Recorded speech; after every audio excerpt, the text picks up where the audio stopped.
What's up, everybody? My name's Ryan, for those of you that don't know me. And a year ago today, I was diagnosed with a concussion. This is a video I've wanted to make for a long time. I was wondering when I'd be able to make this video, but I'm making it for anyone who has a concussion, has had one in the past, and is still dealing with symptoms, is a family member or a friend of someone with a concussion or a head injury. This video is for you. But I wanted to make this video to give everyone that's dealing with something like this a snapshot into what the last year has been like for me, in hopes that maybe it'll help somebody who is dealing with this. I'm going to share things that have helped me, things that have not helped me, and just kind of what the mental and physical toll that these types of injuries have on the people that deal with them. So just some background. I won't go too much into detail of how it happened, but basically I got a concussion on March 31st. It was diagnosed on April 2nd of 2022 and didn't pass out, just had some initial dazed feelings where I was kind of slow to answer questions. I didn't forget anything. I knew what was going on. Drove myself home that night and just felt kind of spacey. Next day was able to work, but just felt really tired, like wanting to just sleep all day. That night, I stupidly went to a live music event. Had a great time, but it probably wasn't the best thing to do for myself in hindsight. And then the next morning, I woke up and got a huge rush of dizziness, and I started to panic because I was thinking about hitting my head the other day. Went to the hospital, and they diagnosed me with a concussion. And from that moment on, I got home, fell asleep, and when I woke up, I was super dizzy. When I woke up, couldn't really pick my head up, was really low energy, sensitivity to light, sensitivity to sound, all the typical symptoms of a concussion. And I was told at the time of the injury, rest a couple days and you'll be back in no time. That's all I was told. So what did that mean to me? I watched TV. I, rested like it would if I had a cold. But a couple days went by and I still wasn't feeling right. Got ready to log in for work the next morning or like a couple mornings later, and I just didn't have it. I just couldn't look at my screen. I didn't have energy. I was still super dizzy and was very overstimulated. And I realized I just wasn't right. So I told work, hey, I'm going to need to be out for some time. And I ended up missing about 3.5 months of work due to this injury. In that 3.5 months, from March 31st to April, May, June, mid-June, early July, I was feeling ups and downs like crazy. I was dizzy all the time. I had intermittent light and sound sensitivity pretty much every day. The house was silent for weeks. I couldn't deal with TV on. I couldn't deal with dishes clanging in the kitchen. I couldn't even have a conversation with my wife. She would talk to me, and anyone who would talk to me, I just got this ringing in my ears, and trying to comprehend what they were saying was just too much, and I just would have to sit in silence all day, every day, for a couple weeks. Now, I know you're thinking, a lot of people say, hey, you should be operating at just below your symptom threshold, and that's what you should be able to do. The problem is just about everything I was doing was causing my symptoms. So I didn't have a baseline of saying, oh, I can do this much, and then, stop doing it. No, everything I did in that time period of that first couple months was giving me headaches, dizziness, oversensitivity, you name it. And not to mention the anxiety that goes along with that. This started to take a toll on me mentally. In May, I kind of had a mental breakdown where I was just sitting in my room crying because I couldn't do anything. So, I was dealing with these peaks and valleys. In July, I got COVID, and that gave me another setback where, I thought I was making some progress, but I wasn't. And then I had another breakdown on 4th of July weekend after not sleeping for a couple days. I remember sitting on the porch and just rocking in a chair, and I was dealing with all the symptoms still.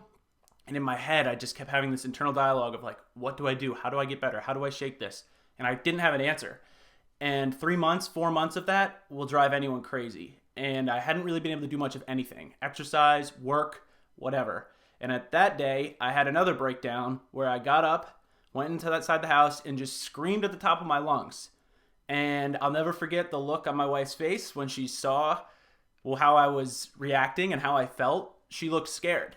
None of it was directed at her. It was all just internal, like anxiety and frustration and sadness and pain that I was dealing with. And I remember laying on the couch with my head in her lap, just hyperventilating and just breathing like crazy.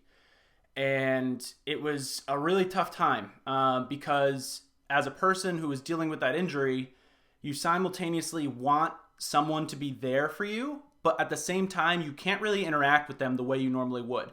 So Tenley was kind of on like house arrest, but she couldn't really do anything because I was scared to be alone. But I couldn't really talk to her. At one point, I had my brother come up, and I remember he came up, and just so Tenley could go grocery shopping. And this is another couple months into it, I think in May. And I remember him being there, and it was like tough for me because I was like, I want to interact with my brother. I haven't seen anyone in months, but it's a lot of mental stimulation, and it's crazy. So it was that feeling for a while of like needing someone there for you, but not being able to act yourself around them for months at a time. So that was the first couple months. It was pretty intense. During that first couple months, I was also not sleeping well. I was having vivid dreams about head injuries, about getting concussed, about getting in car accidents, about all these things. I'd wake up like kind of numb and like stiff and almost like a paralyzed feeling. And that also didn't help things. So yeah, the first couple months were really tough. And it's crazy because when you think about a concussion, it's such a common injury. We hear it every day. We hear it when we're in high school. We hear it when we're watching sports. We hear it every day. And it's such a common injury that people kind of brush it off. And I did too. I mean, I had gotten hit in my head in the past and didn't really think twice about it.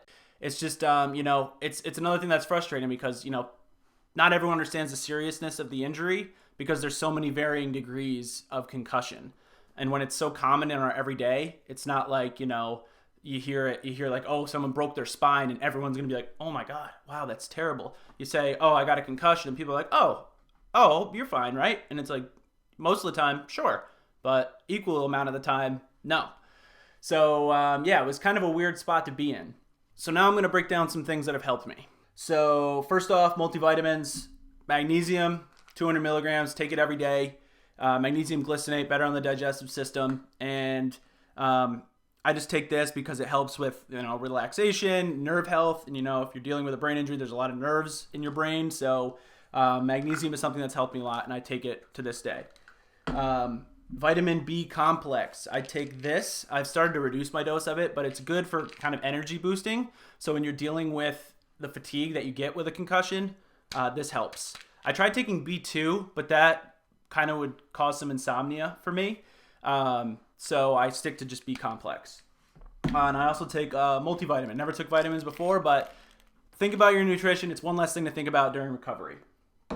So those are some things that I do medication-wise. I also take Lexapro 5 milligrams for anxiety. Started taking that in August of 2022. I'm on only 5 milligrams, which is like pretty much the lowest dose. And it just really helped take the edge off. So if you're thinking about doing that, and you're wondering, oh, should I take it if I have a concussion? Go for it. Other things that have helped. Athletic brewing. Now you may be wondering, why are you even talking about drinking? Well, if you're someone who've dealt with a concussion, hey, this affects my social life. And then when you finally do feel the energy to get up and go out, and if you like to drink on the weekend casually, and you're like, oh man, I'm just going to drink a couple. Well, I did that for a first little bit, and it did not help. Drinking does not help in concussion recovery, no brainer. But sometimes you're stubborn, especially after being in the house for months, and then you get back out and try and socialize. But athletic brewing, it's like 0.5% alcohol or less, and it tastes great, and it just is an aspect of social life that I missed, and it helped me get that back. So shout out athletic brewing. Glasses. So I wore glasses for the past 2 years. But when I got my concussion, I found that wearing them every day, like just for walking around the house, made my symptoms worse. I don't know if it was just because I had to process things through a lens, but my eyes aren't so bad that I can't see without my glasses. So I since changed to just wearing them on my computer and for reading. because I just noticed it was a lot easier to be walking around without my glasses. So maybe that works for you. Maybe it doesn't. Earplugs. Earplugs, game changer. These are loop earplugs. Here, I'll open them up for you. Show you what they look like. So loop earplugs, or really any earplugs in general, are great because I mentioned sound sensitivity was a huge thing, and your ears are very closely attached to your balance system. So if your ears are overstimulated, it's just kind of going to make you feel off in general. And earplugs just kind of help to like bring everything down. And I noticed an immediate difference, not like life-changing, like no symptoms, but it made some things that were intolerable before more tolerable. So I highly suggest earplugs. I've been using earplugs since, the beginning stages of my concussion. Now I don't really use them at all unless I'm going to like a loud event or something, but earplugs, key. Loop earplugs, I'll put the link in the description. And a recent find that I had, actually just like in the last month, is these roll-ons. So this one's from Vitality Extracts. It's an essential oil blend for migraine care. And really it's like peppermint oil, wintergreen oil. What else is in this thing? Sage, cardamom, ginger, sweet fennel, and coconut oil, just so that you can put it on your skin. But this stuff, if you've ever used Icy Hot for muscle relaxation or muscle relief, it's kind of the same principle in that you kind of just roll it on and it helps relax your muscles because it gives you that cooling sensation. And I just really have found a lot of comfort in this in the last month or so. I don't know how it would have been in the beginning because I don't know if that would have been like an overstimulation. But if you're dealing with a lot of tension headaches, then I highly suggest something like this roll-on by Vitality, this roll-on by Mender, or just any old peppermint oil roll-on that you can get at the store. But I'll put links to these as well. These have been very helpful. And last thing, medical care. So when I first got my concussion, I was not able to get in to see my primary for about 4 weeks. I was not able to see a concussion specialist for about 6 weeks. So I was kind of in this limbo pattern of self-diagnosing and not getting the care I needed for that beginning period, which is the crucial period. Had I known how serious this would have been, I would have changed my initial treatment from the get-go, but I wasn't able to get medical treatment for a while. But since then, I did a couple things. I went to vision therapy, which if you can find it, it's great. That's what this bag of fun stuff is. Basically, vision therapy is just, it helps out your vestibular system, which usually a lot of people who are dealing with a concussion have an affected vestibular system in a negative way. And it just really kind of helped me get more control of my eyes and kind of saw where my deficits were. And it's just another thing to help understand. And as a logical person, this is such a gray medical condition that anything I could apply logic to in this was helpful. So vision therapy was awesome. I definitely saw some benefits from it. And I'd suggest it if it's something that you're dealing with, especially if you're dealing with like dizziness, balance issues, eye tracking issues, whatever. Check out vision therapy. I recently just started physical therapy, more for balance, and it's like trigger point therapy where I'm getting kind of massage on my neck area, and that's helped as well. I'm still early in that process, but that's been very helpful for me as well. But definitely don't neglect your medical treatment. I also tried BetterHelp for talk therapy, which was helpful for the time period that I needed it in. And, I'd recommend talk therapy for anyone else who's dealing with it because anxiety is something that usually goes hand in hand with concussion as well. So those are the things that helped. Some things that I would advise against. Your phone. Where's my phone? I don't have my phone near me. Oh, my phone's recording.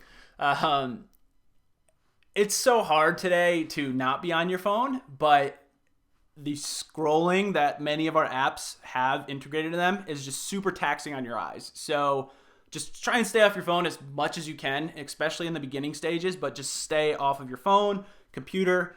TV is hard to, especially when you're locked inside, you can't really interact with people. TV was a tough one. The only thing I was able to tolerate is try watching documentaries or like nature films or whatever, because the shots, this is going to sound really funny, the shots in them are very like wide panned, and it's not a lot of quick cuts. It's kind of just like a broad picture and a slow zoom, so it's not as intense on your eyes. Whereas if you're watching, say, like an action movie, that's very quick cut, a lot of stimulation, a lot of sound, a lot of flashing lights, and it can be a lot for, so just if you are going to watch TV and you think you're up for it, just be mindful of what you're watching, especially in those early stages. If you're not getting symptoms, by all means, watch whatever you want. But just something else that I noticed was that when I was watching things that were more slow moving, it was a lot better on my eyes and my head. And it goes without saying, it's huge to have a big support system when you're dealing with these types of injuries. It's not only key for yourself, but for your concussion recovery, but just for your emotional health as well. I couldn't have done this without my wife, Tenley. I don't know how I would have acted in that situation, because for months we basically were on house arrest. We couldn't do anything. We couldn't go anywhere. She couldn't go anywhere because I was just like, I was a mess. And, shout out to all my friends and family who reached out and who gave, advice or referred me to people who had dealt with concussion in the past or who knew a thing or two about treating concussions. That was very helpful. So, make sure you got a good support system. And then I'd also lastly just say, be patient with yourself. As a current state, as I'm in right now, I am not 100%. I'm not going to lie to you. I'm not 100% yet. What do I deal with on a day-to-day?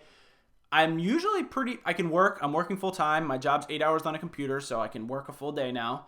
But I still deal with tension headaches. Sound sensitivity is pretty much gone, but in loud events, I still will wear earplugs. But it's really like headaches. And when I get headaches, my eyes kind of can't track. It's like I'm overstimulated very easily. So I'm a long way from where I was a year ago, but by no means am I 100% recovered. And, try not to obsess over getting back to where you were before your injury, because that's just going to drive you nuts. Just be very careful in how you think about it. Just be patient with yourself. Don't be hard on yourself, and just take it easy. Try your best to stay below that symptom threshold, which is very hard if your symptom threshold is very low. But again, just be patient. It's worth it. And then try and exercise as much as you can, and be measured in your exercise. When I first started going back to the gym, I was just exercising without really measuring things, and that is not what you want to do. Try and get a heart monitor, whether it's like an Apple Watch, Fitbit, whatever, and track your heart rate. And if you notice your symptoms come on, figure out what that heart rate is and try and exercise at like 80% of that. I wasn't doing that for the longest time, and for that reason, I'd go to the gym and I'd push it, and then I'd have symptoms for a couple days. And then I'd feel good. I'd go back to the gym, push it, and then I'd have symptoms for a couple days. It wasn't until I really started measuring my heart rate at the gym and figuring out what that target range was that I saw good results. And I've been seeing more successful results at the gym for the past 2.5 months or so. So it took me a while to not only get into the gym, but then to figure out how to work out effectively. But yeah, get some cardio in as much as you can. Once you get the cardio in, then you can maybe focus on lifting and whatnot, but really try and focus on getting your cardio up, because that's putting less pressure on your head.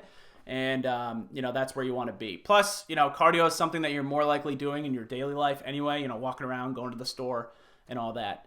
But yeah, try and exercise. So again, I hope, I know I just talked for a while, but again, as someone who's now dealt with this for the past year and is still dealing with it, my outlook's a little brighter, and I'm hoping, someday I can get off the Lexapro and I'll be, near symptom free, because it's been a long journey, and I'm happy with where I'm at now, but by no means is that the end for me in terms of my recovery. So, if you're dealing with something like this, just stick with it, be patient. I know it can be frustrating. I'm actually going to be starting a Reddit thread for this. It's called Concussion Stuff. So this way, if you have any questions, any comments, you're dealing with something, drop me a line on there, ask me a question, and I'll answer it if I can. And I also think it'd be cool just to start like a community, because I know that when I was in the early stages of this, I needed someone to talk to who was going through something that could understand it. So if you or someone is dealing with a concussion, I'll put the link in the bio where you can ask a question on Reddit. And yeah, ask away. I'll try and get back to you if I can. If I don't know, I won't lie to you. Again, share this with anyone you know who you think might benefit from seeing it. And, I hope it can help them even a little bit. So with that, best of luck to everyone dealing with it on their recoveries. And again, drop me a line on the Reddit thread if you have any questions. But other than that, see you later, everyone.